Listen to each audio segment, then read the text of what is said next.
like a flower's sunrise, waiting for dawn. I wake to the sound of birds singing their songs. Feel the rays of sunshine soaking in my skin. I pause in the silence and take a deep breath in. Little by little, I sleep to awake.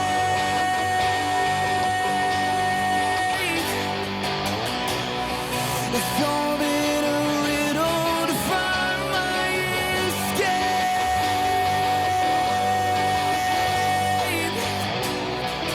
Digging and searching to put the pieces together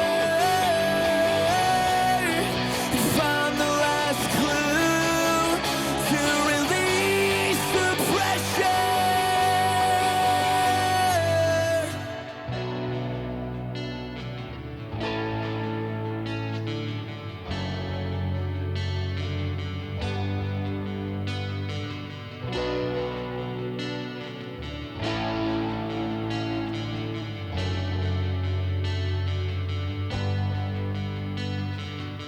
There's a hope inside me that I'll feel again, like the kid I once was, with no discontent. There's a light all around me, growing dull each day, but I'll fight to keep going till I find my way. Little by little, I sleep to awake.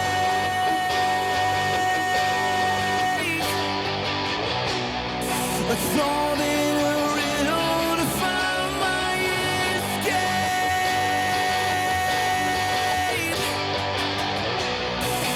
Digging and searching to put the pieces together and find the last clue to release the pressure. But I'm alive, I'm alive, I'm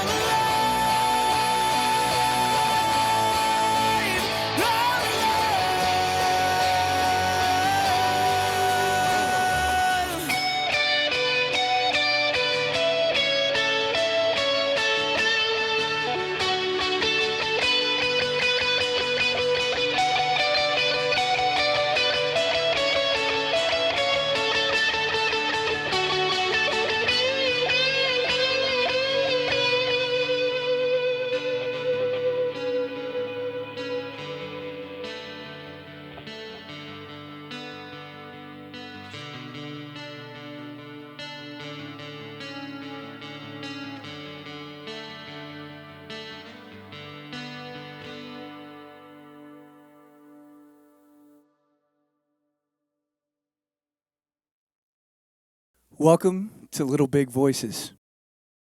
Live!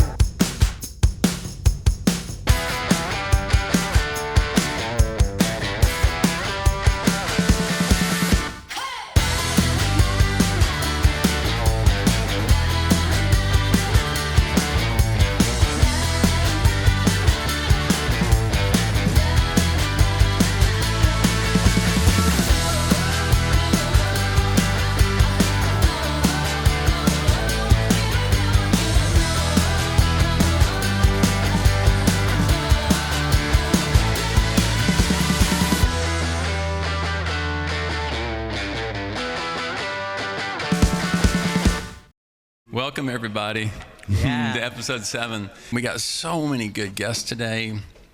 Great crew.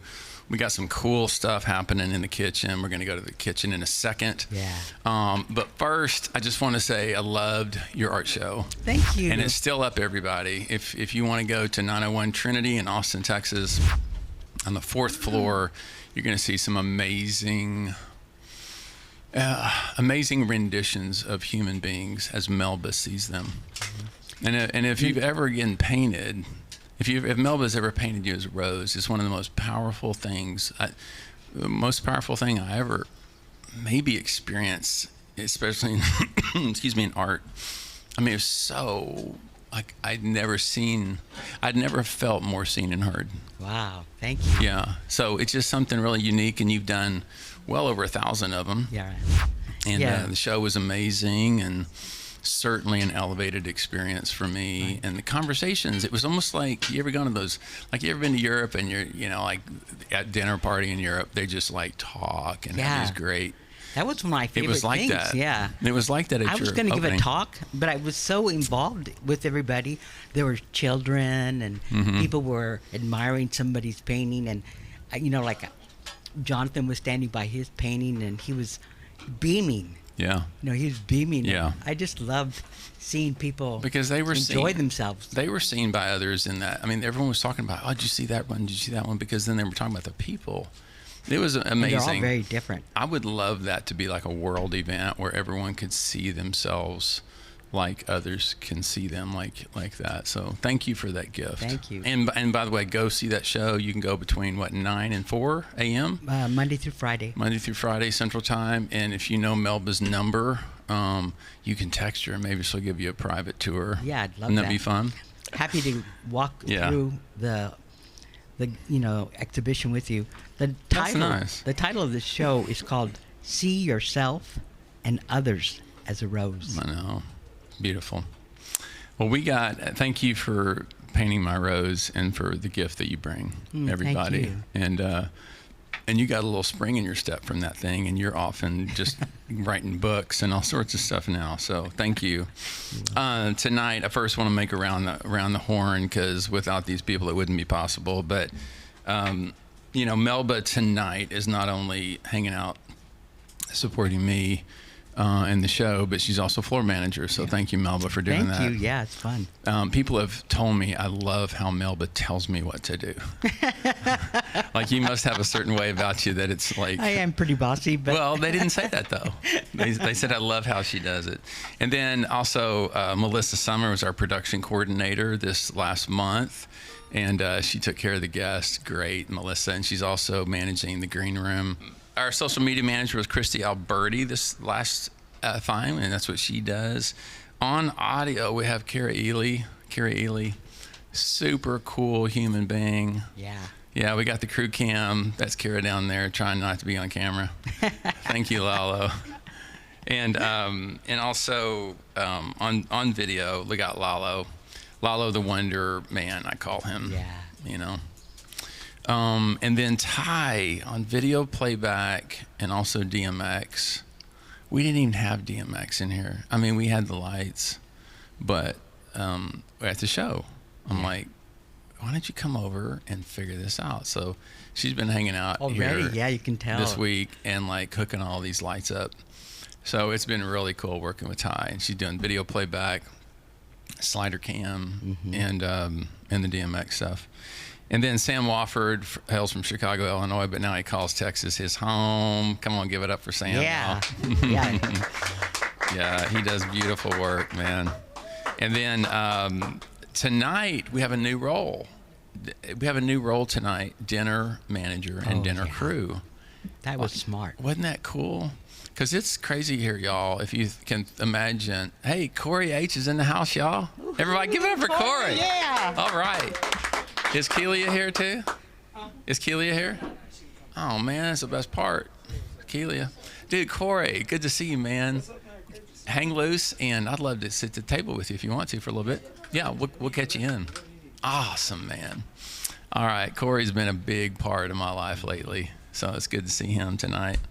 And then, so we had Rob Yeager as dinner manager tonight, and he's going to convert this studio into a sit-down, tablecloth, candlelight dinner for 20. Wow. On a good day, that's hard at the house, you know? Anywhere. And then Darren, I do not have the slightest clue how to pronounce your last name. Yell it out. Darren, your last name? Chapkama. Shakama. Wow. Wow. Let's get up for Darren because Yeah. it's a cool looking name. But he's going to help with that. So, you know, we got 20 place settings. And by the way, Rob, did you ever learn how to do a place setting? I did. Because my mom was a home ec teacher, and she's watching. No, she had me setting the table when I was like 5 years old. And then, oh my gosh, we're gonna go talk to Jim and Annie Adjen in Disco Kitchen. Let's go check out Disco Kitchen, y'all. Yeah. And see what's going on in there. How y'all doing in there? Oh, we're having fun. Are you? Yes, we're having a lot of fun. I'm with my favorite person in close quarters. Oh, So we're very, very happy to be serving y'all, back I said here. no kissing on the show, y'all. I try to get these guys in to come in on the love episode to talk about love because there are, I don't know, I think I've told y'all this before, but y'all are one of the 3 couples, maybe just 2, that I would want to be like. Role models. Yeah, I mean, just like you have this respect for each other, you have this support for each other's world. You're close as close can be, but you're living your individual lives and taking on your mountains and dragons and accomplishments and all this beautiful stuff. And I just see the other one in each of your eyes. Oh, Wow. gosh. But enough about that love goofy stuff. What are we doing for dinner tonight? We're having some chicken, Asian chicken lettuce wraps, Yeah, and we're going to have some cilantro lime rice nice, and some mixed fruits and berries for dessert. awesome. Yeah. Yeah, that did I hear that was a family thing, a family affair, Jim? It's one of our favorite kind of family-style meals that we have with our 2 kids, Yeah. Nico and Zoe. Yeah, it's just a family favorite, so felt natural to share it here with our new family. Oh, we can't wait. So these guys are going to be cooking for, I don't know, 15 or 20 people. Right. Depends who runs out during the show. Because we always lose 1 or 2, Melba. Yeah. Someone just bolts. Like, Well, I they can't have do to. it. They have other commitments. Yeah. The commitments are just scared. But, you know, Melba was a little concerned, you guys, about y'all. I'm just going to, Melba, you mind? So Melba was like, after Jim came over, she's like, Melba was like, I'm worried about it. And I go, what do you mean? They're so tall. And and she goes, I'm afraid they're going to get claustrophobic. Yeah. And I said, Melba, up there ain't nobody up there. There's no claustrophobia up there. I said, they can't even get COVID up there, you know? It's hard to breathe It's our up private here, airspace up here. But they're so thin, so they fit perfectly Oh my in there. gosh. But I was just like, and then Jim hit his head on the mirror ball yesterday. And I'm like, I'm just wondering how many times that's going to happen on the show. And I thought maybe I should get some liability insurance, you know, because you just don't know anymore. But I couldn't be happier that you guys are here and you make me smile. Thank you, Mark. Yeah. Yeah, we'll be coughing back in and talking to you. Okay. And if you have anything for us to taste along the way, that's always fun. You can come in and do that. Susan Remmert. Yes. I'm so glad you're here. Thanks. And I know Susan because, what I'd like to say about you the most, and one reason I wanted you to come on the show, was this show is about breakthroughs. And first of all, I thought, you know, it's about people sharing their breakthrough, like we did in the show circle. That was beautiful, by the way, y'all. Just that was the show right there. It was really amazing. Wow. And so we went around in the show circle. We do about 15 minutes till we go live, and everyone shared a breakthrough. And so I thought it'd be a show like that, and it still could be, because I want to hear about anything in your life that you'd think that. But you, to me, you enabled me to have a breakthrough. So I think I want to talk about that a little bit too, about your healing properties. You're, you know, doctor of Oriental medicine and licensed massage therapist. But man, getting worked on you, and I've told this before, it's transcendental. I really think that should be in your tagline because it's far beyond a normal healing, the way you do it, the way the spirit does it through you, you know. So I just wanted to introduce the world to that first, that you are a breakthrough for me in my health and my well-being. And I feel 100% different. It's not just better. I often feel better getting my body work done, but I feel different. Like I'm on a new path after you work on me. So thank you for that gift. Thank you. I'm curious about, was there any breakthroughs for you getting into this, like getting into the body work and the Chinese medicine? Was there anything that prompted you that said, man, this is for sure what I want to do with my life? Or you just wake up one day at school and you're like putting needles in people? No, I think, sorry, the peppers are getting me a little bit. Oh, I know. Onions. I was coughing too. I was like, so excuse me. I thought it was allergies, but it is the peppers. Yeah. Okay. So if I sound a little hoarse, that's why. I think you sound a little appropriately Lauren Bacallish. Oh, thank you. Yeah. Thank you. So I think for me, I was born to do this, to touch people and notice when people need affection or love or soothing or whatever their need is. My family raised me going to the nursing home to see my grandma every week. My mom loves massages with lotion. I was writing my alphabet on her back in lotion. So just very touchy-feely family. And I just have a calling and a spirit that loves humans and loves to touch them and heal them and hug them when they don't feel so great. So, wow. Yeah. And then massage school, I was actually working in a cigar shop with all my best friends. Told me that the other day. I know. What is the best cigar to buy right now? Right now? I don't know. I haven't been in a cigar shop in a very long time. It just seems funny. A Davidoff, mild. Okay. It's kind of summer. It's nice. It's toasty, but you could have it with a glass of white wine, maybe like some fish. Okay. You could do Well, the listeners want their information. an Avo Uvasian. It's, tastes like a honeysuckle. I don't know. That's nice, though. Yeah. So anyway, go ahead. You're working. So I was working at a cigar shop with all these friends, and my parents were very proud of me, and it actually had memorabilia and all this in a huge lounge. It was so cool. I was making connections, and then one of the lounge members, his wife ran Girling Home Health and Hospice, and she said, Susan, I think you'd be really good in the hospice field. I was like, oh, okay. Yeah. And she said, I'd like to pay for you to go to massage school. Wow. Would you like to do that? I was like, sure. So I did. Wow. And it was amazing. So I had like the cigar world, the hospice world, and all these loving humans that just raised me up. And so I get to raise others up. Yeah. That's it. Did you do hospice work for a while? 10 years. Yeah. Wow. I even did it until Sophia was about 5. Yeah. What was that like for you? I mean, not a lot of people go into hospice. It's a pretty special calling, don't you think? I do. I think you're built for it, or you're not, and that's okay.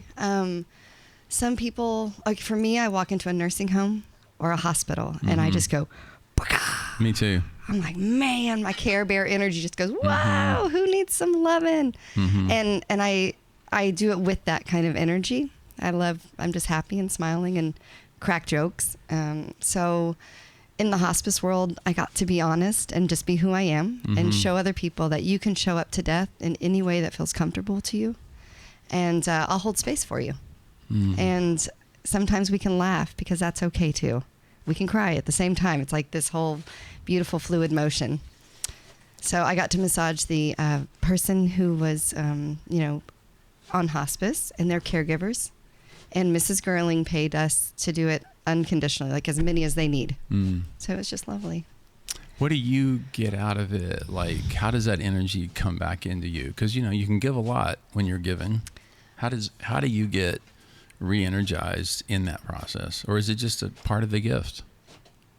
It doesn't wear me out. I get blue or anxious or something if I don't do it.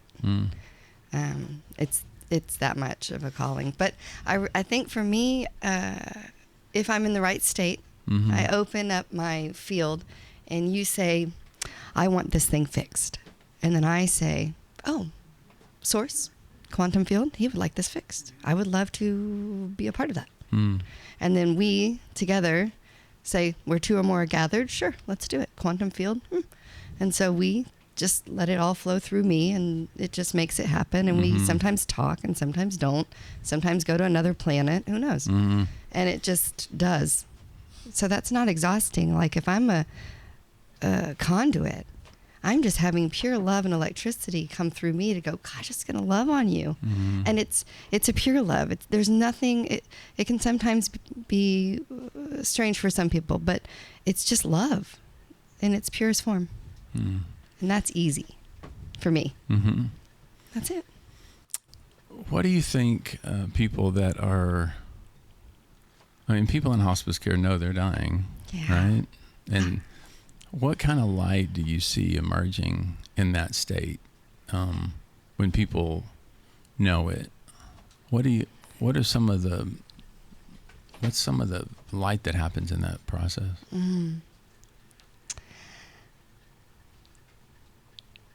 I would just say it's divine grace. Like there's this energy that comes out when there is an acceptance and a knowing, and they've worked through the things, talked to the person they want to talk to, made sure the files are done, whatever the check marks are.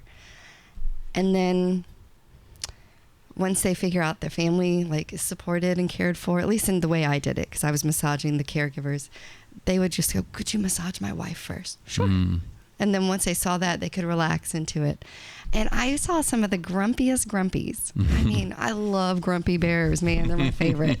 And the hospice would be like, oh, we got a grumpy. Susan, could you? And I was like, yeah. And breaking that shell and just letting them soften that light that comes through, because everyone has an inner light, and just reminding them and only seeing them, right, in their best light. Because the truth is, if my dad's dying, we all have history and drama and all of that, but I get to come in a completely neutral way and just go, gosh, I see the lovely light of you.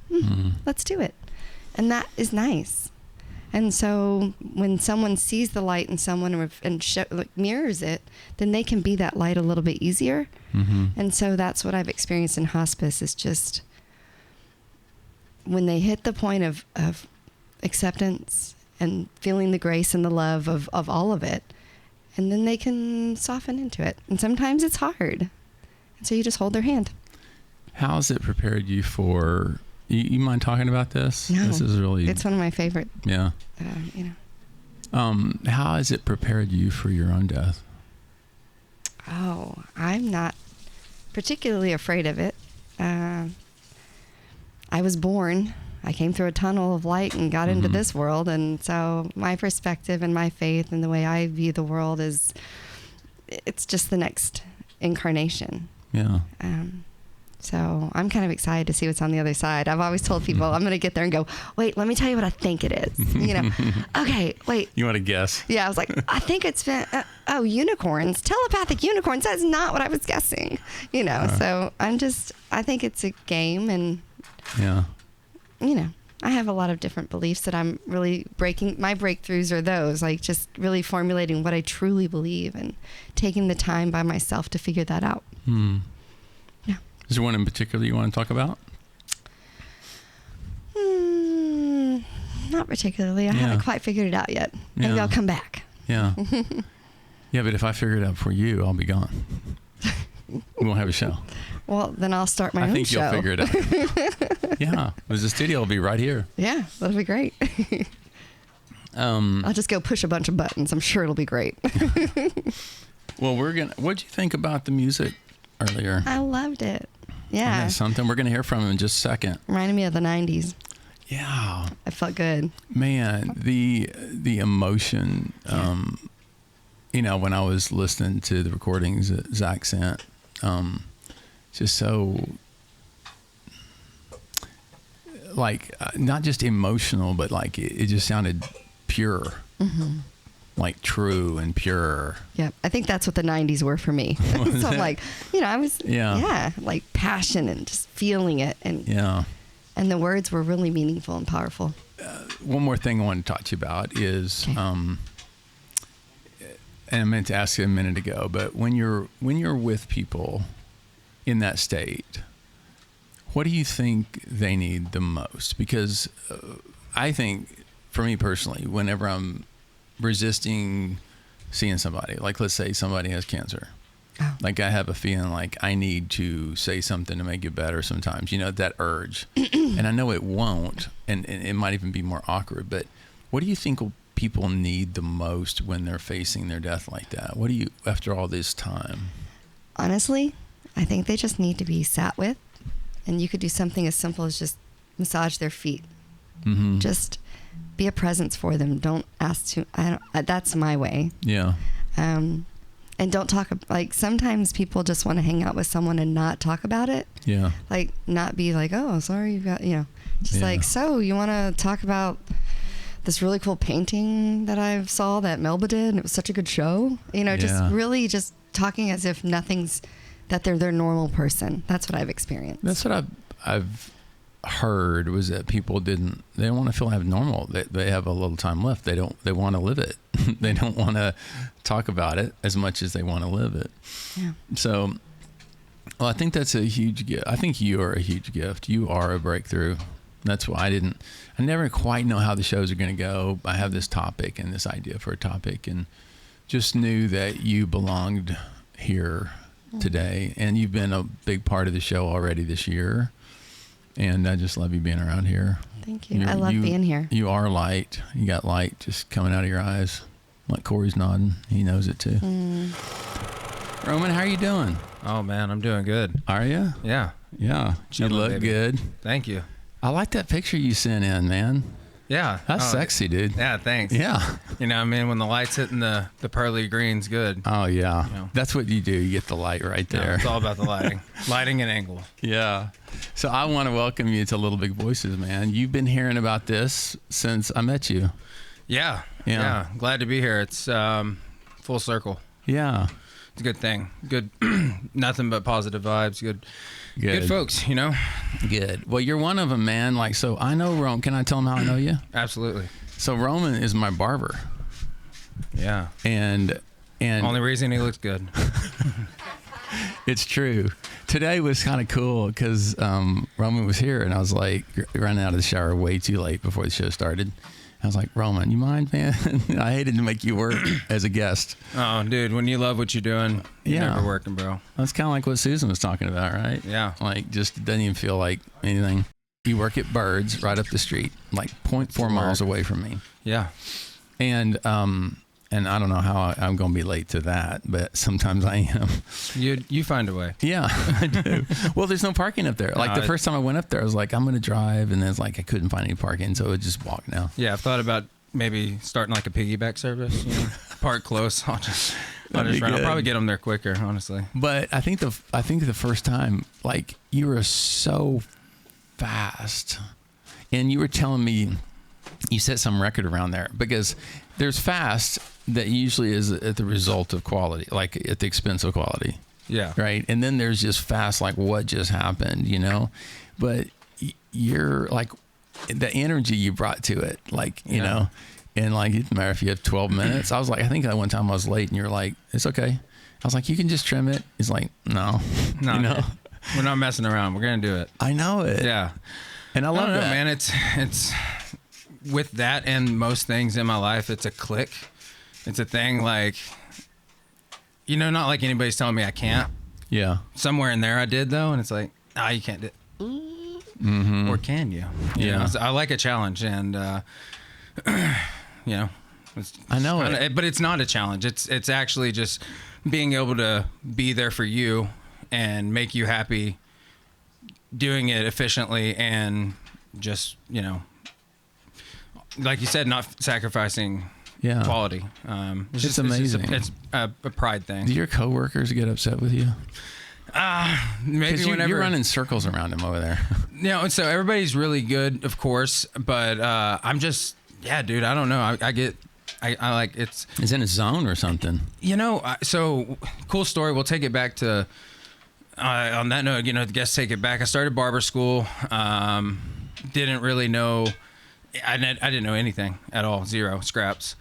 And it was very frustrating. It's kind of funny to see where you are now, or see where I am now versus where I was. You know, I'd get so frustrated I would walk away from something because I didn't know how to do it. And that was only a short 4 years ago. You just went barber school 4 years ago? Yeah, bro. Wow. And let's fast forward. I ended up kind of getting a raw ordeal on my education, which stinks. Just didn't really have proper education. Was during COVID, got back. Went through the ringer trying to get my license. Luckily, in that time, teaching myself, because I mean, who else is going to do it? I have nobody else here. I'm not just going to sit and waste this time. Let's make something of it. So I grinded, man. I got down, put my head in the book, found out how to do it. I was like, yo, y'all have to get somebody in here to teach me. They did. I took over the barber school on day of graduation and getting my license in, then turned the school into a credible program, and then came to Austin. Wow. Which that was in Wichita Falls, Texas. I know. I was going to say, on top of everything else, you were raised in Wichita Falls. Yeah. You know, that woman right there was in Wichita Falls, Texas, Donna. Oh, no way. Yeah. Small world. She was one of my best friends and passed last fall in a car wreck. Oh, yeah. Yes. We have talked. Yeah. It's crazy, man. You know, it feels like we've known each other for years. I know. From just some of the simple 15, 20 minutes that we're together. I know. It's hard. Like, I would get to know you better, but you're so fast. Yeah. I've actually, I don't know if you noticed, the last time I took my time just a little bit more. Yeah. I don't know. You probably didn't notice, but I noticed. Yeah. No, I'll comb this hair twice. I didn't really need to, but Yeah. we'll just go ahead and do that. That felt good, though. Yeah. Thank you, Roman. Yeah. Yeah, man. It doesn't take much from me, dude. Well, shoot, man. When you get to, like, just, you know, spitfire dudes like us in the same room, my energy starts flowing, you know. I know You got it. to watch out. Otherwise you get caught in the crossfire, which will be most of the time be a good thing, but could take a lot of time out of our day. Yeah. Well, I always wonder when you're going to slow down. Thing is that it's not a speed. It's that's my emotion. Huh. It's like I cut worse when I make myself think. Yeah. It's so, man, I put in so many hours and so much time. I love what I do. Oh. Bro, I mean, I get to go to work, make people look amazing. That's beneficial to me. It makes me feel warm-hearted. Yeah. Y'all leave with a smile on your face, and then I just made bank. Let's go. Yeah. I mean, And who knows, maybe someone's going on a date. Yeah. Maybe someone's going to a job interview. yeah, You know? 100%. So you really have ripple effects of people feeling good about themselves. One of the main people I get joy from these days is like young dudes, like 13 to 18. Yeah. You know, even in that range. You know, times are hard out there for these little dudes. Yeah. Social media, just so much. Yeah. Just Could everything. We all imagine. know. But to come and see like a not so confident kid leave with like they don't really want to show it. They're like, yeah, thanks, man, and then they like turn and kind of smile and smirk. That's cool. Yeah. Especially that age, man, like middle school. That's the hardest thing. Yeah. You know, I do a lot of men's work. We're in circles a lot together, and a whole bunch of people's trauma goes back to middle school. Yeah. It's just the first time they got beat up, the first time they got, you know, made fun of or laughed at or something. Man, that's so accurate, and kind of glad you brought that up, because that was my first like, you know, if we want to get real with it, that was my first real taste of trauma. My you know, pretty blunt. I've had the I found my mother deceased when I was just fresh out of 6th grade, man. Only one home. Luckily I had family in the neighborhood, you know. Hustled up to my Meemaw's house, told her what happened. She's her mother, so she had like that sixth sense, like something's up today. Yeah. But from there on, you know, as you can imagine, you kind of just tease you up for some shit. Yeah. So yeah, dude. Well, what was that like, and what was going through your mind? I mean, if you want to talk about it. Yeah, I mean, in the moment, really, it's fuzzy. But I just remember, kind of, you know, plain and simple, kind of lost my shit. Yeah. I was freaking out. My brother, which me and him, that's my dog. We're super tight. He's Older brother, younger? Older brother. He's on vacation right now with his beautiful family in Hawaii. My niece and nephew, and sister-in-law. Me and my niece are like two peas in a pod. She actually, right before I walked on, she just sent me a photo. He's like, she's on her fake phone. Who you on the phone with? Uncle Roro. Uncle Roro. I was like, yeah, let's go. Wow. Kid knows. But yeah, man, How did that? I mean, it's dad at the time. We have a great relationship now, but at the moment, Dad wasn't around at the time. So sprung us into a real life situation real quick. We moved in with our aunt and uncle across the street, my mom's sister, and we lived in like a family triangle on this U-shaped block. So we all had my meemaw, us, aunt and uncle. That's a lot of geometry right there. Yeah, right. I know, shapes and sizes. I made like a C in geometry. I can't even know where you're living right now. It's the one right across. Okay. So, we moved over there, and as you can imagine, just a little gloomy for a while. But, and I'm not showing, this is just a matter of fact. I never throw shots at anybody, but somehow I went through my childhood never seeking mental support like therapy. I've never seen a therapist a day in my life. And to this day, open to it, just somehow has yet to happen.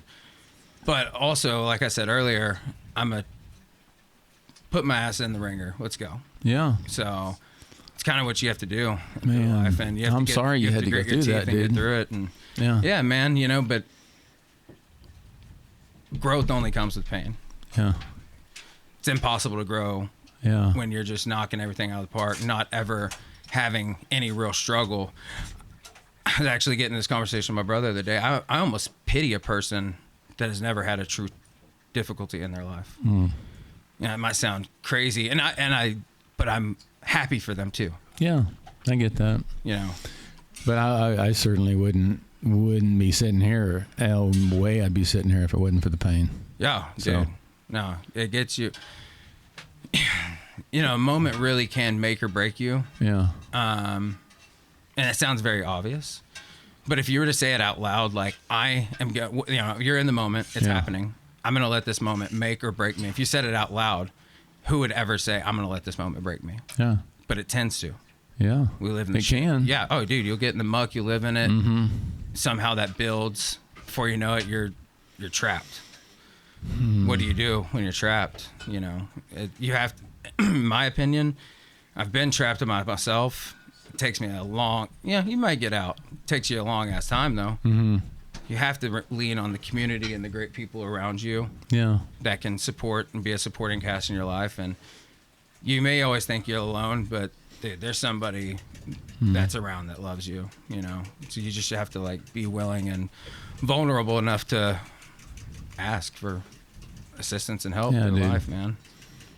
You're worth it, That's what I think, realizing I'm worth that. Yeah. I'm worth asking, I'm worth getting, Well, and that's when we were doing the opening ceremony with everybody, I said, a big breakthrough moment, topic is breakthrough moment for me was I didn't love myself for a long time as a kid, the sudden death of your mom is not your fault, but it's your fault. Sure. Everything's your fault. And when you start believing that, shit starts becoming your fault because it is your fault. Whenever you get into a teenage years, or it's like you believe everything's against you, and you believe it so much that you're manifesting the negative.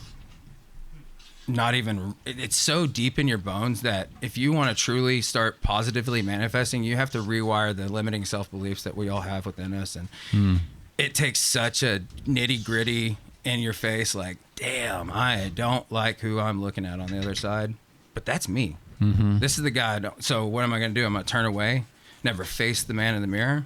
No, man, you gotta get that shit going. Yeah. Dude, I really like you. Yeah. I didn't know some of this, I mean, I had that vibe. Don't you like him, Susan? I love him. Yeah. I just want to do this, and I'm like, I don't have. I know it. Do you mind if she does that? No, I mean, trust me, being a barber all day long, I could use it myself. Yeah. Okay. Yeah, Susan, give him a little love over there. Yeah, thank you. One of the first. First Wichita Falls. No one's from Wichita Falls. No one will talk about it. Dude. They're we're everywhere. But nobody is from there. Nobody's from there. But somehow everyone in a different state knows another Wichita Falls. And I was from Lawton, Oklahoma, 50 miles across the Red River from y'all's people, and we'd go to Wichita Falls sometimes for a couple things. But we'd get there and we're like, what are we doing here? You know? Yeah. But we showed up. We saw that we left. You talked about playing football, and whenever I hear, like you said, you were a kicker. You were cutting my hair one time. He's like, I thought how we got talking about it. And you're like, I was a kicker, and defensive lineman. Yeah, and offensive lineman. I know. First team all district, offensive line, defensive line, kicker, all state kicker. But what struck me, because when anyone says kicker, I always want to know, did you ever kick the winning field goal? And you said, yeah. I want to hear that story. I want everyone else to hear that story. And start off with that year when you were just telling your dad, like, I'm going to be all state, and you didn't even know what it meant. I thought that was so good. It's a cool story. It was my first real taste of manifestation without realizing that's what that was.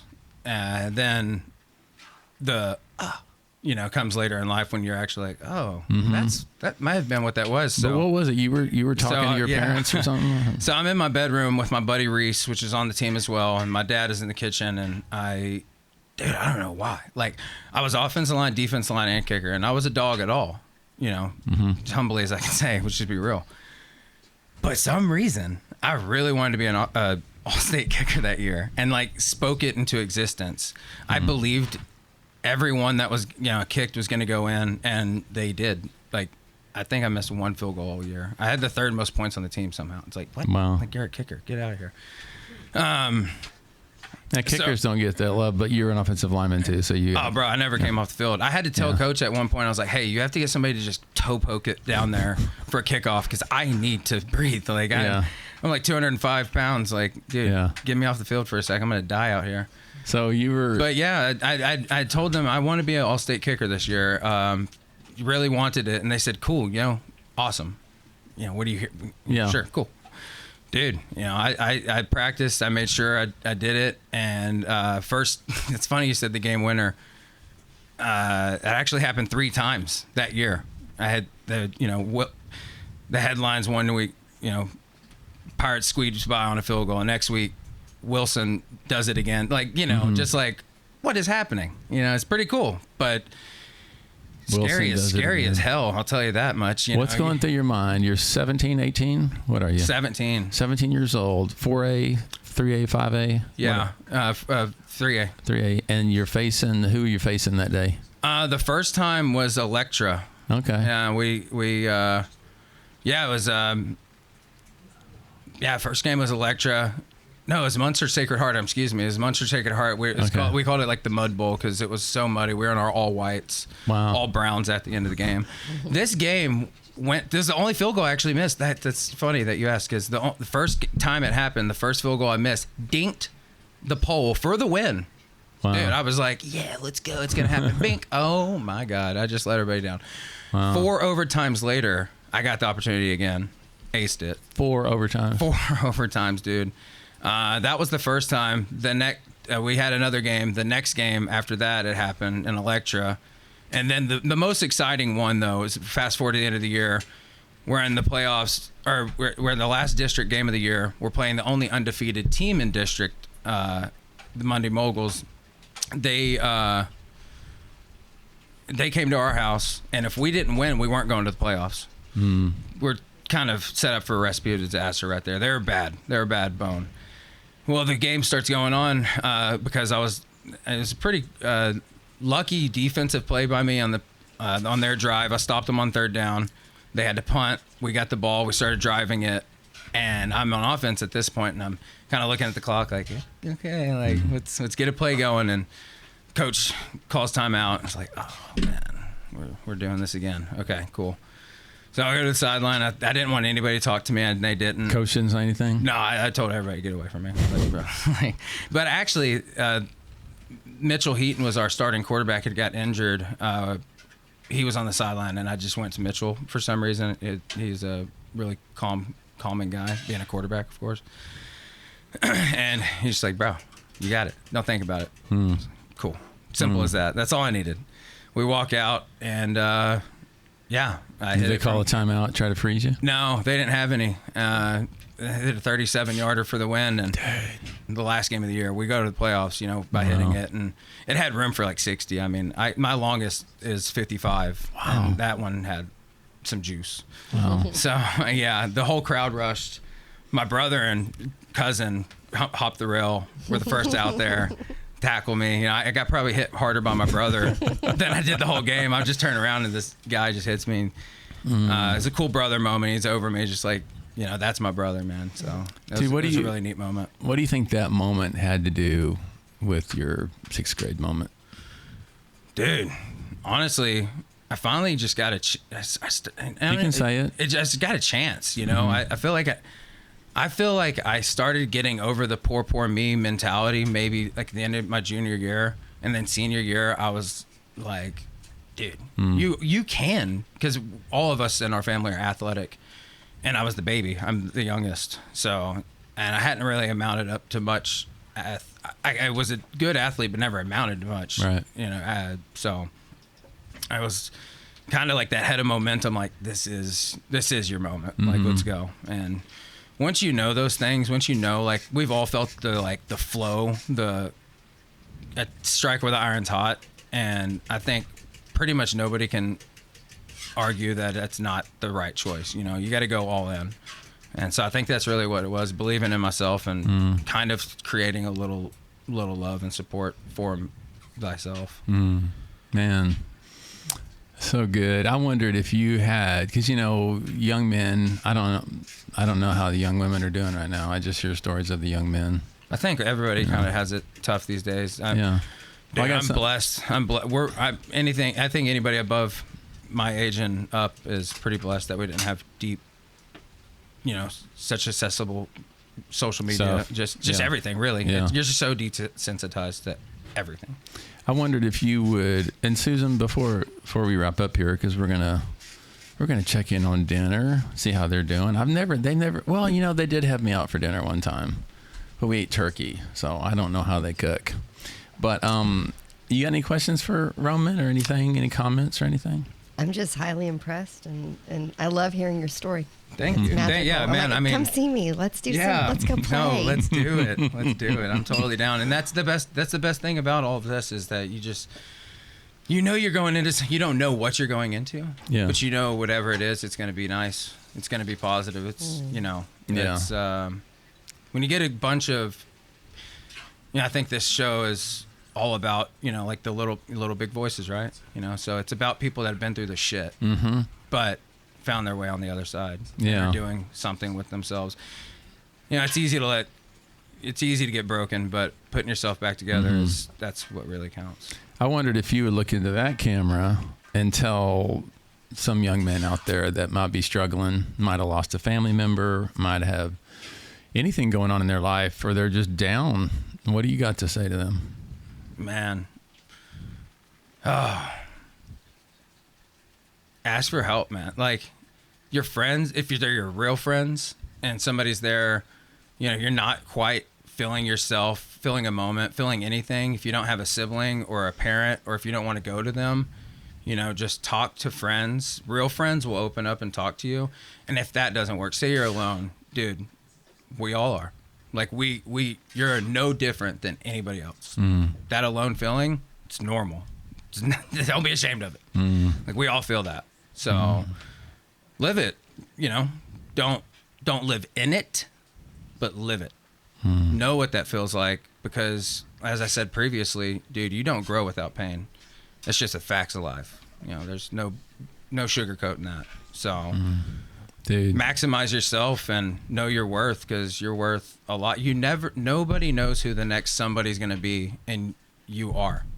Simple as that, because you are that to yourself. Dude, man, what a gift. Roman Wilson, everybody. Let's go. Yeah. Have fun. Wow. I want to check in on dinner. You know, dude, it smells so fabulous. Didn't it smell good?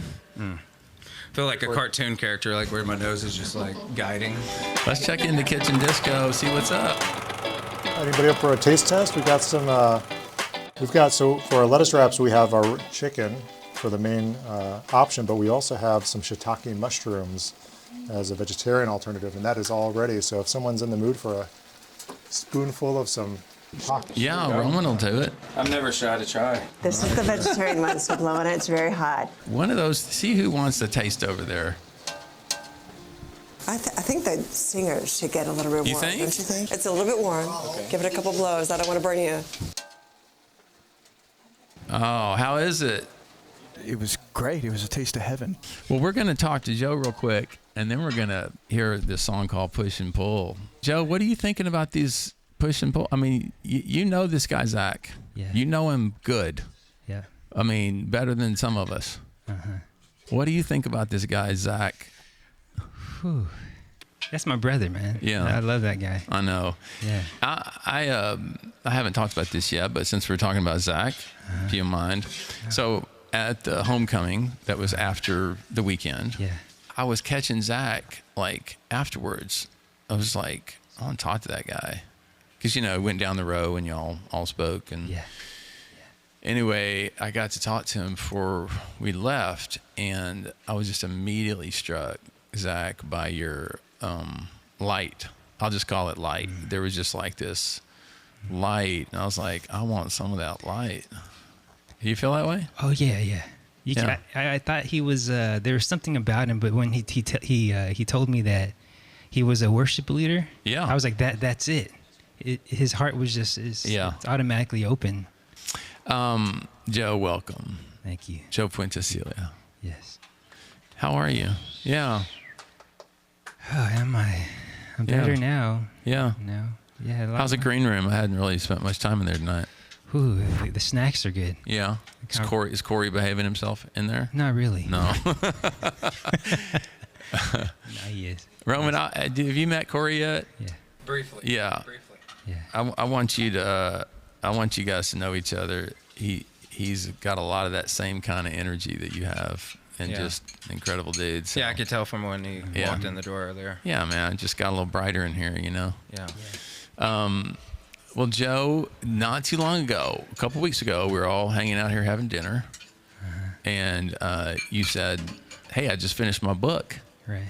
And I don't really usually bring on people that have written books and stuff, because it's not that kind of podcast. I mean, I'm fine if people have written books, we can talk about it. Yeah. But it's never been that interesting to me to just promote a book, Yeah. even if it's good.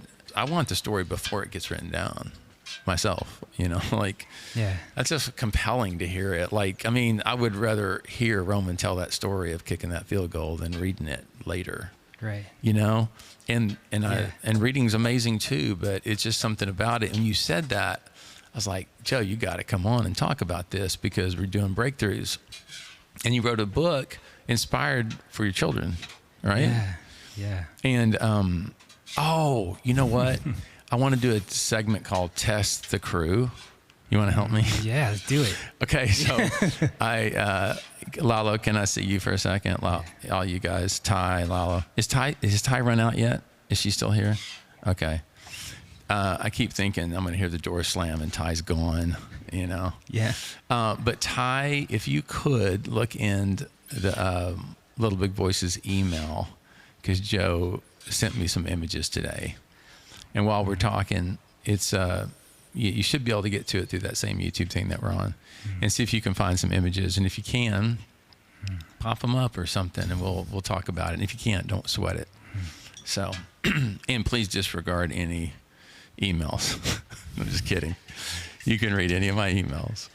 But Joe, I wonder if you could tell us a little bit about what started that for you. Like, what started that process that you thought, I'm going to write a book? And you ever done that before? Yeah, this is actually the third book that I've been working on, but it finally finished before the first two. Okay. And this is just I started writing it to my two children when they were born. Mm-hmm. And I was just thinking, like, if I'm not here one day, I want to be able to help them. I wrote a poem about the book. Can I read it? Mm-hmm. Would y'all like to hear a poem, Joe? Yes. Okay. Okay, you ready? Yeah, take your time. You have your tissue? Mm-hmm. Okay. So I started writing the book for my kids. For the days the storm rolls in, and I'm not there to help them through it. I wanted to leave something real, something they could hold when their minds start running and their chest tightens for no clear reason. But somewhere along the way, I realized it wasn't for them. It was for anyone who's felt the pressure of life. The parent holding it together with coffee and a quiet prayer. The one in a relationship trying, really trying. The one walking alone thinking, why does my mind do this? This book is a gentle tap on the shoulder saying, hey, you left again. It's okay. Come back. Back to the body. Back to the breath. Back to the right here. Where your life is actually happening. It's built on two simple things. Seeing yourself clearly and learning how to let go. Because this isn't about being perfect. It's about catching yourself mid-spiral, mid-reaction, and realizing, wait, I don't have to go all the way down this road. And sometimes, that one small moment of awareness changes everything. Thank you. Wow. Pleasure. So it's for everyone. It evolved over time. It was for the kids, but I guess we're all connected, you know. Yeah, I mean, it's coming. Where do you think that came from? I mean, we joke a lot about you behind your back. Okay, cool. About how it's like getting in a spaceship when you when you're hanging out with Joe. That's what I was gonna say. It came from space. Yeah, That was because you travel in space a lot, and I love that about you. And I always feel more connected to space and the other side when I'm around you. But tell us a little bit about that, this spiritual nature. What's like Susan was talking about that earlier, right? Like it's coming through her, and if you ever get worked on by her, it does feel like it's from another planet. It doesn't just feel good. It feels like something from another planet, you know? And, and where is that coming from you? Like, what portal have you opened to receive something like that? What portal? Yeah. I think of these things as portals that we open somehow through pain. Sometimes opens a portal, or sometimes having a child or something opens a portal, right? Definitely. It's just, there's all sorts of portal openings. But was there one that opened and then Joe really became? I think maybe when my wife was almost died giving birth to my first son, she bled out on the bed, maybe a trash can full of blood. And the doctors were working on her, I think 2 or 3 hours. And her body was like lame on the side of the bed, and she was yellow. And I remember like tons of doctors coming in. And there's one last doctor, she's like, we're gonna try one more thing, and then we're gonna send her to emergency surgery. So they tried something and it worked. All the lacerations, they all stopped, the blood stopped. And I was in the corner, and I was like praying, and it was a hot, sunny, freaking Texas day, hot as hell. And I was like, God, if you save her life, I'll do whatever you say. And then it starts raining with like thunder. And at that moment, after that prayer, and all the nurses were like, that wasn't in the forecast.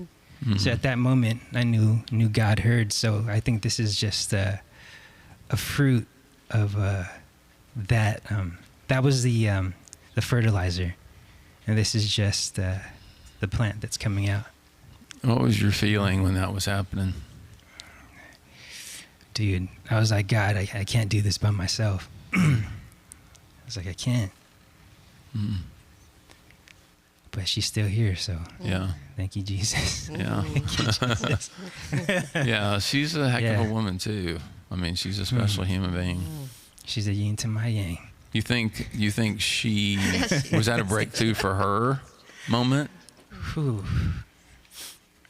It probably was. When she came to, I was like, "Did you see Jesus?" I was like, "Did you see something?" But her moment was when she went to Crystal Works downtown, and she never prayed before, and before she went in, she was like, God, if you're real, show me what's up. So she went in, and it was just her and the cashier, and there's like this stack of books in the corner, and all of the books and the tarot cards flew off the shelf, and her and the cashier were looking at each other, and the cashier was like, that wasn't for me. Wow. And wow. I was like, see, you got to be careful what you pray for. You know, someone hears it. Yeah. Hey, is this an image from your book? Oh, Right here? yeah. You want to pull it up, Lalo? Yeah. Tell us about that. Oh, that's the end of chapter 10, the last chapter. Wow. Those are mandalas at the end of every chapter. There's something conscious like that. That image, it's all of the information compiled into the lesson. So you can just sit with that, and something might happen. Take your time, and you don't kind of move on. It's a good retreat book because you have to color it. It's like for people with ADHD too and ADD. Would you be willing to do something? Mm-hmm. Lala, if you'll fade it back up on the screen. They're and by the way, let's give it up for Ty, who totally took the Test the Crew challenge and delivered. Walking through my email. Yes. Yeah. I love that. So Joe, would you be willing to let's just meditate with that for 30 seconds? You have anything you'd like to lead us into meditating on this mandala? Okay. So you can, get meditative, like have a good posture. Right. Like you can close your eyes, or you can have a light gaze and kind of remember what the image looks like. And you feel your eyes rest in their sockets, and you relax all the muscles in your face,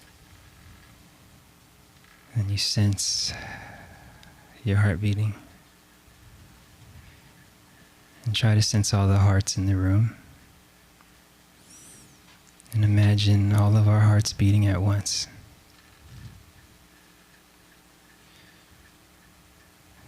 One beat. And then sense your heart.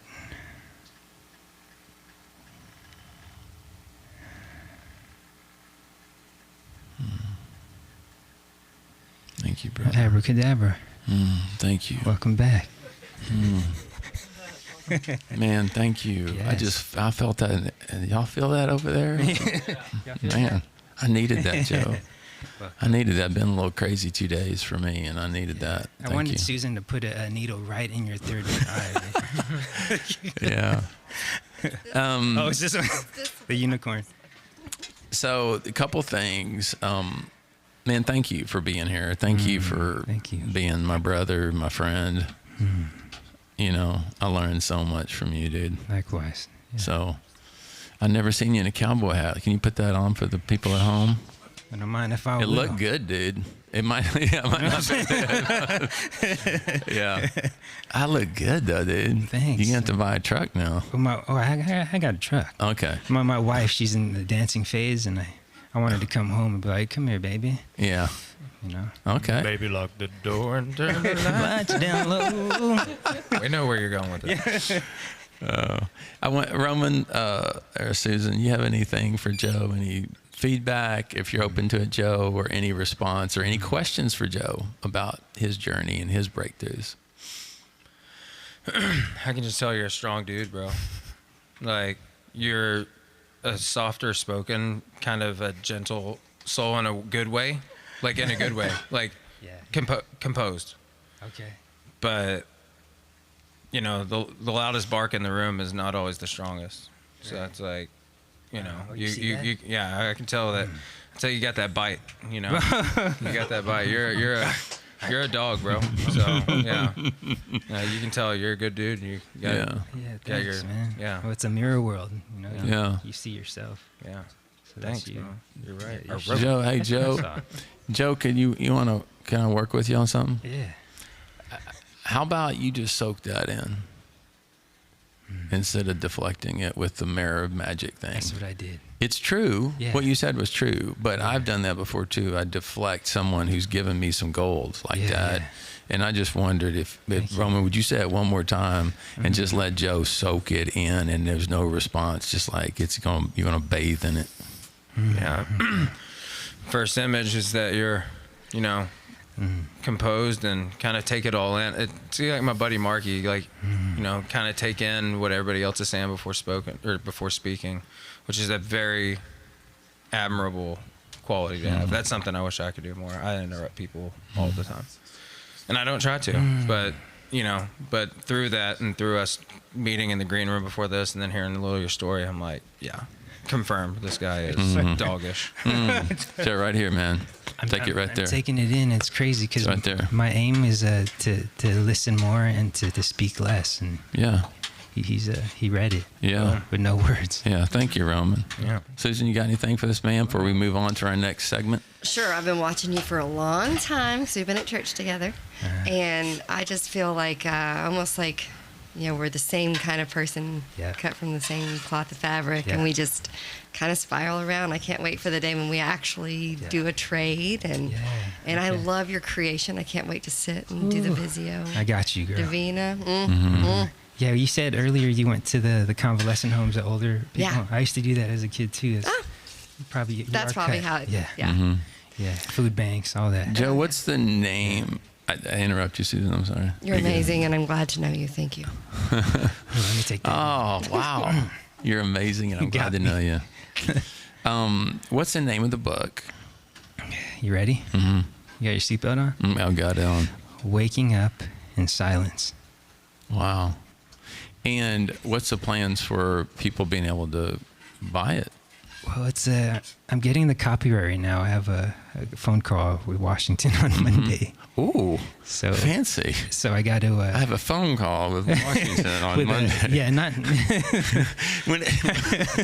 It's tea time. When everyone has a call with the whole city, it sounds good. I have a call from San Francisco coming in. Right. It just sounds good. It sounds better in the London accent. It's time for crumpets and. And my call with the people in Washington. It's tea time yet. Hi, mate. Are we invited? Oh, that's Australian. Oh. Hey, mate. Oi, mate, I can't do accents with the hell, bloody. Oh, my gosh. And so a couple things.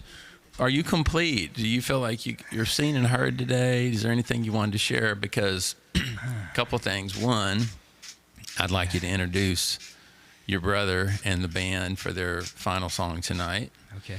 And I think that'd be cool, since you love this guy, to introduce him. I'm just digging them, man. Really. Okay. So that's one thing. And then also, if y'all are cool, how would you like if Cory stopped in just for a minute, said hi over at the table? Would y'all be good for that? Okay. Yeah. So we'll do that, because I'd love to check in with Cory. He's my man. So, all right, go for it, Joe. Why don't you introduce your brother there? Introducing Holding Space, y'all.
Burning like a flame, I feel the guilt is overwhelming still. Locked in a cage, you can't break free, and no one knows the key. There must be hope, but none that I can find. I need a path that leads to light. There must be hope, but none that I can find. I need a path that leads to light.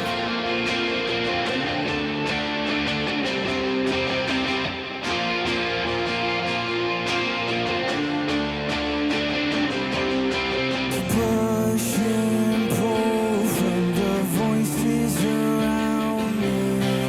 Push and pull from the heart that's inside me. Push and pull, the pressure surrounds me. Push and pull, push and pull. Push and pull from the voices around me. Push and pull from the heart that's inside me. Push and pull, the pressure surrounds me. Push and pull, my soul it is screaming out. My soul it is screaming out. My soul it is screaming out. My soul it is screaming out. My soul it is screaming out.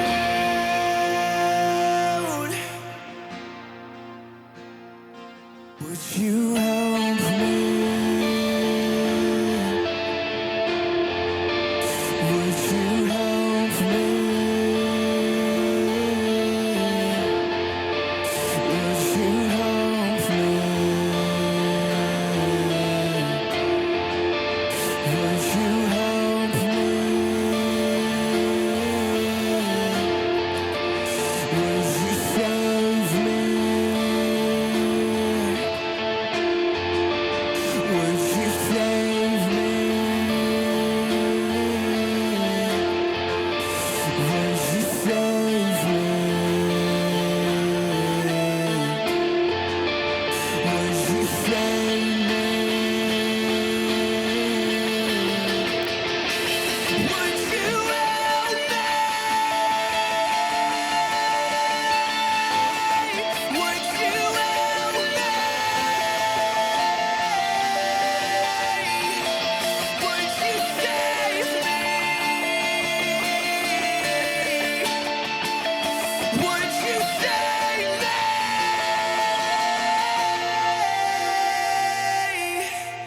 Push and pull.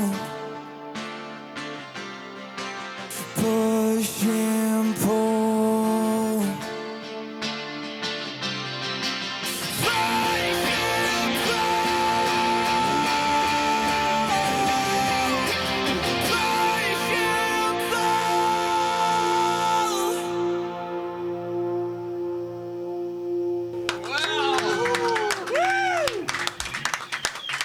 Oh my gosh. Man. Oh my gosh. Oh, like Cory. Pure passion. Yeah, dude. Yeah, yeah, yeah. Like yeah. it just. Oh, Zach, thank you, and Everett, thank you, man. Like, and stick around for a little bit so I can say, hang out with y'all for a minute. Oh man. It was from the heart. You can hear it. That Yeah. means yeah. Whatever you wrote about, he was speaking from the core, from Yeah. the soul. You can always. You can't sing that way unless No. something's happened. You really got to mean what you're saying. Yeah. I love that. That's cool. I like it. Well, I'd like to welcome to the table my friend, my brother. Man, like, brother, just, right here. oh my gosh, just smile thinking about this guy, Cory Hopkins, man. Let's give it up. What's going on, young peoples?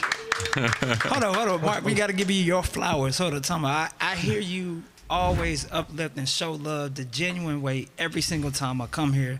every single person that I see you encounter with, it's a genuine, hey man, you know, and he has that super cool, you know. I saw there's Mark, man. When I first met this cat, man, I already knew. I mean, I didn't know it was gonna go like this, but whenever you meet good people and the vibe is there, man, it's cool. I like that. My bad, Mark. I ain't all right. That's it. What's up? No, dude, thank you. Well, you know, when we met, we stepped straight into the moments that we're here from. Yes, sir. You know, I don't know how that happened, but like went over to your old studio, boom, all of a sudden we're in it. And like, you got to come to my studio, we're in it. And then we just recorded the podcast. Like, hope y'all check it out at littlebigvoices.com. Just scroll down. Yeah. And you'll see this good-looking man in a suit. Man, I appreciate it, young dude. Shoot, and he's just looking at you. And he came over and he just sat down and he's like, you know, why don't you hit record? And we just recorded that podcast. Yeah. And it's just been like that ever since, man. We've done a couple of music videos together. Yeah. Oh my gosh. Well, hold on, I gotta speak on that, Mark. Man, Yeah. let me tell you about this young brother, man. So maybe like I met him twice, and I was telling him, I said, yeah, man, I'm about to shoot a music video. And I was like, hey, can I, you know, he was like, oh, okay, cool. I would love to be a part of that. But first, I had told him, hey, man, my goal, I'm trying to get this red camera. Mm-hmm. And so I told him this maybe like 2 weeks before I got it. I was like, hey, when I get the red camera, you know, I'm gonna shoot this music video. And he was like, hey, well, when you get the red camera, let me know and I'll help you shoot one. Or just come by here and we'll see what we can do. I'm like, all right, cool. Man, I focus on stacking up my little money to get my little red. I hit up Mark. Hey, Mark, guess what I got, man? I said, I got the red camera. He said, really? I said, hey, yeah, man, can I bring it by? So he allowed me to come by there. And first we were going to do something small here. And he said, man, you know what? He said, did you drive? I said, yeah. And I go, what do you drive? What do I drive, right? So I told him my car. I kid you not, within 5 or 10 minutes, he started packing up stuff. I said, what you doing? Hey, let's go downtown, man. I said, hold up, whoa. You want to shoot the video? He said, yeah, I got some ideas. So we're literally, this man right here act like I paid him. And when I say committed, hey, look, what do you think about this one? Hey, so I'm going to do this one. We was at one scene where we were downtown and there's all these cars going. Mark didn't tell me nothing. He just opened the door and got out. I said, whoa. It went all the way around my car. He said, hey, drive off and record you driving. I said, Mark, just like me, I don't care where I'm at. I don't care what I had. If I have to get this shot, I'm just going to do it. Get the shot, man. I'm going to do it. And I respected that and loved that about him. And now we're here working. We got a couple other stuff going on, yes. So I definitely love the energy, man. Thank you, man. Yes, sir. You've been a gift. Just through the show and everything. And your wife, Kelia, sang on the show last time. And I hope she can come back. Oh, yeah. I was a little disappointed when she wouldn't come walking in with you. Well, I'm going to tell you why. We've been on the go for about 5 weeks, right? So as soon as I got back from New York, we've been consistently like going. And that's how I got sick, because I didn't get my time. Mm-hmm. I didn't give myself time to rest. And once I got sick that one time, that's when I called you. I was like, bro, hey, look, man, I'm all the way out of there. And you was like, I can hear it in your voice. Like right now, we literally from 8 a.m. to about 3 o'clock, we were at the African American Youth Harvest Foundation. And it was like a whole bunch of people. We were giving out items, you know, always to families and children. And it was all of these bulks of clothing, shoes, socks, hygiene, and all that stuff. And me and 3 other people, we had to load these trucks from 8 a.m. to 5 p.m. So I was all the way out of there. As soon as I got home, You look like you could handle it. I did a little bit, but when I got home, I was out cold. And then we had to do this thing today, but yeah. Cory, I'm curious, what did you get out of any of these stories? I don't know if you heard all of them or not when you came in, but is there anything, and get a little closer to that mic, you know? Oh, cool. There you go, I want to hear So that. young brother right here, man. So I was hearing your story. I love my mother so much, so dearly. When I heard that story that you said, Emma, you was in 6th grade? Yeah, just got out. Just got out. Summer of. And I was hearing everything what y'all was talking about. You was like, man, you know, you was talking about how in your middle school is when you go through everything. You getting beat up, or you getting punked, or all this stuff. And I was like, man, yeah, that's right. When I tell you, my brother and I, I remember 6th grade, going on the school bus. We didn't know, we were so innocent-minded. But the school we went to, oh, man, they made you, it kind of forced you to kind of learn how to do certain things just to survive. But when I say we were getting picked on left and right, And that was for about 2-3 years. 2 years. Until I was like, man, that's it. Next person. I went to my grandma. First, my mom, she was like, you know, I love my mama. But she was like, hey, always turn the other cheek. I was like, Mama, what if they hit me on the other one? But turn the other one. What if I don't have no more? And I went to my grandma's house, and she was like, hey, look, baby, if they keep hitting you, you got to hit them back. I said, Grandma, for real? I said, and I'm looking at my mom. I was like, but my mom said, I'm over your mama.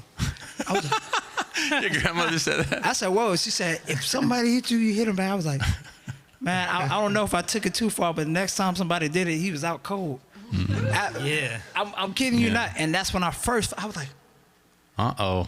I got strength. I didn't let nobody bother me, but I understand why my mother didn't want me to fight. The people, and I'll tell you this quick story and I'll leave this be. I still remember this young brother named Elliot. We were the same height, same complexion. We were both quiet. Well, I got out of my situation. He was still going through his, and he could fight. Well, he was fighting so much, he ended up killing somebody. Mm-hmm. And now he has life in prison. Mm-hmm. And I said, that's why Mama never wanted me to consistently say, hey, what's up, what you gonna do? You never know what anybody might do at any moment, any given time. And that last, for me, I was like, well, shoot, what if I took it too far? Mm-hmm. You can never reverse that. It's done. Live with the decisions that you made, and your mama and everybody else gonna be praying for you, but it's already done. You know, so. Joe, you told me recently about your childhood, and I didn't even know about it. I'd love it if you'd share whatever, because you grew up near Compton, right? Yeah, Compton, Long Beach, Compton. LA. You understand this story. Oh, shoot. So you can't wear red and blue. Yeah. You can't wear new shoes, and when someone asks you your shoe size, oh yeah, don't even look. You run. Don't even, yeah.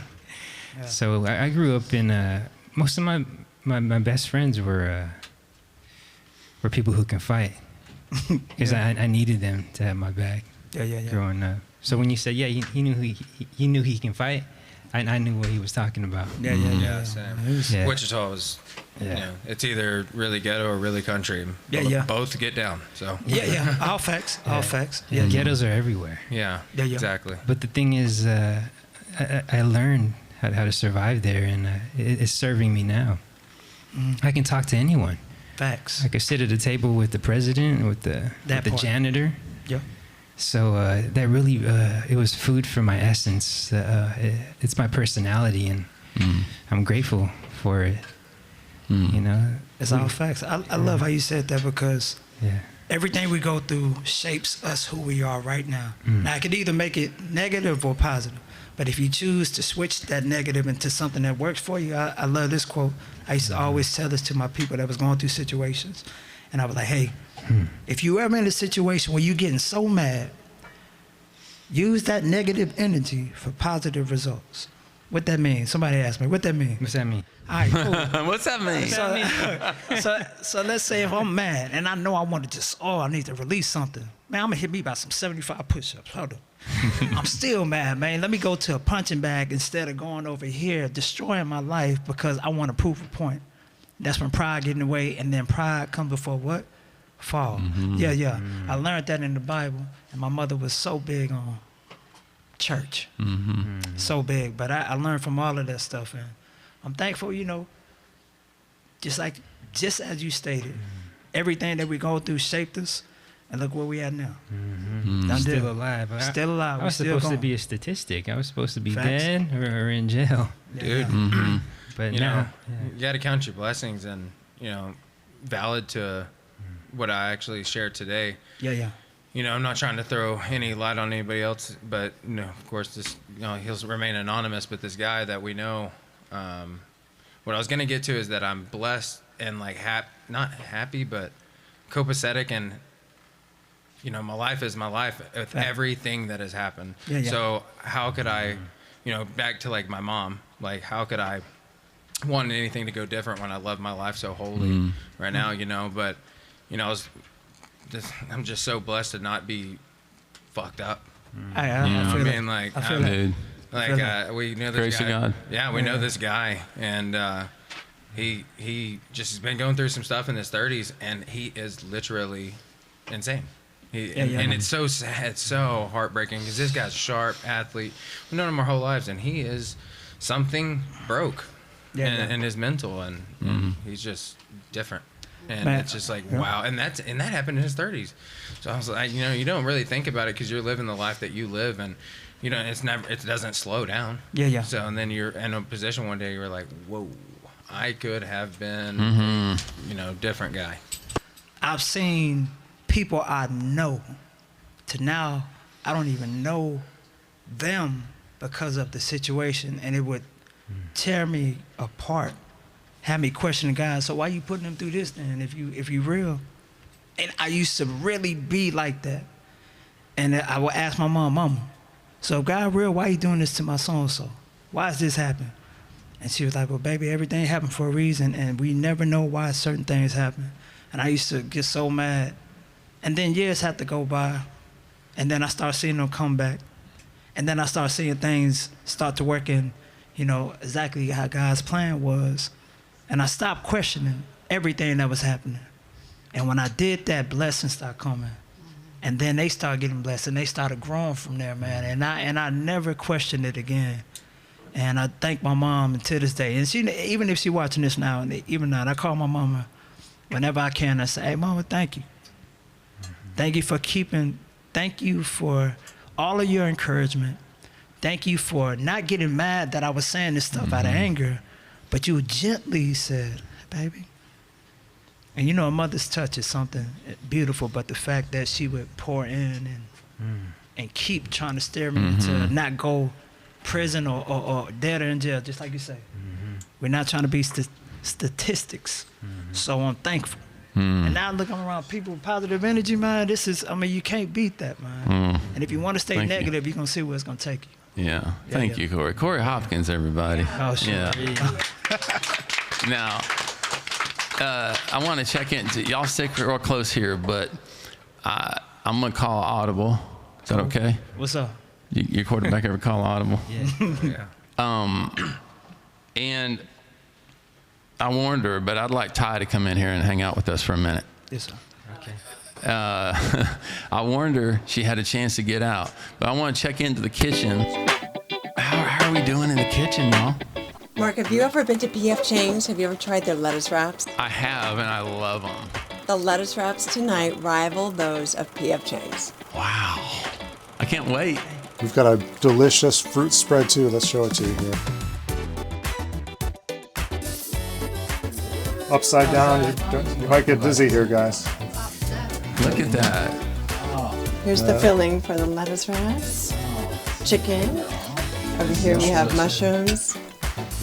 And have you guys ever had cilantro lime rice? It's gonna be yummy.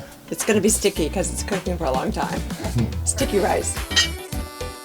Wow, thank y'all so much. And we're gonna wrap it up here in just a minute. Are y'all good? We're good. We're ready to go. Because then we got Rob and Darren dinner crew gonna be coming in a minute here.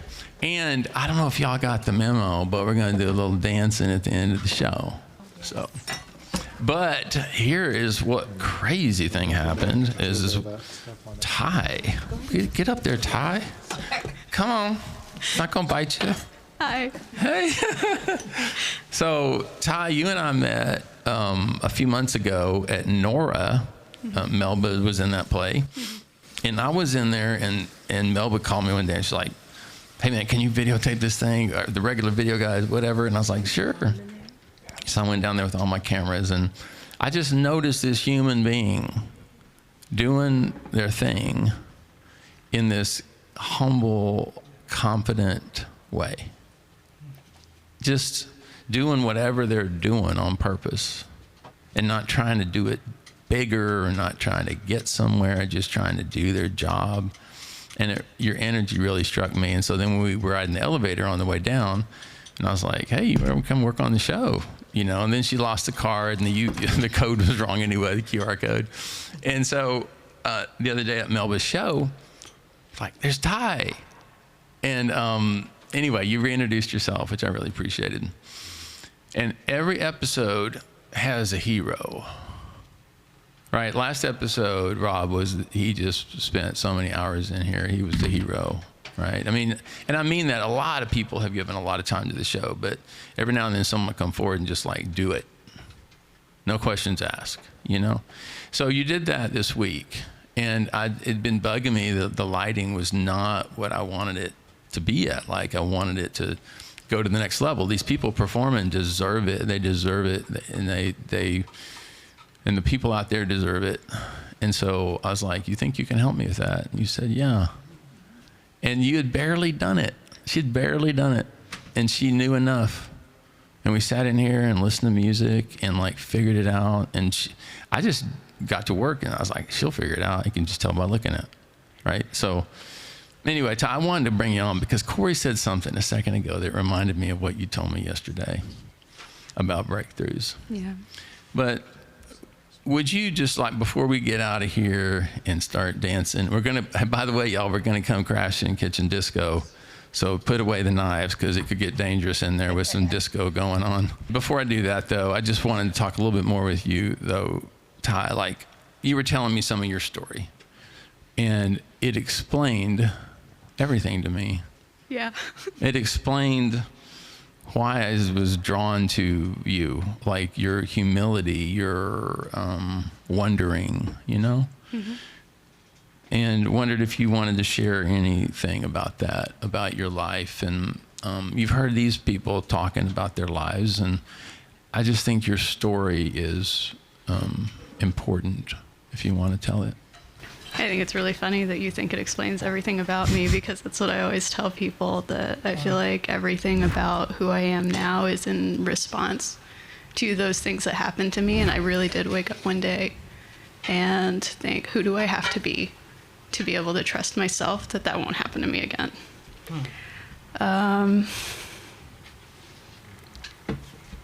I guess I'll start with my parents. My mom is from a village in India, and my dad is from an even smaller town in rural Georgia. And they both became computer engineers, and that for them was their ticket out of those places that they didn't want to spend the rest of their lives in. And they both kind of thought they found the cheat code to life. And they sort of knew always that their kids would be computer engineers too, because they thought that was kind of the only good way to be. Sure. And it meant that I spent my whole childhood indoors doing math. I couldn't really have friends or hobbies or anything. And it caught up with me. I made it I was studying electrical and computer engineering at UT Austin, and I was good at it, but just that lifestyle, it's a crazy way to live, truly crazy. I started to have a lot of health issues just from like lifelong physical deconditioning. And you said you were even in a wheelchair for a little while.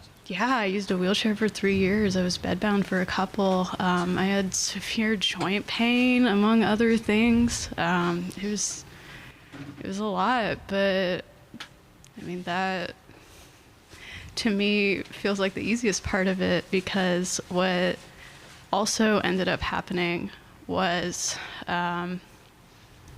schizoaffective disorder, bipolar type.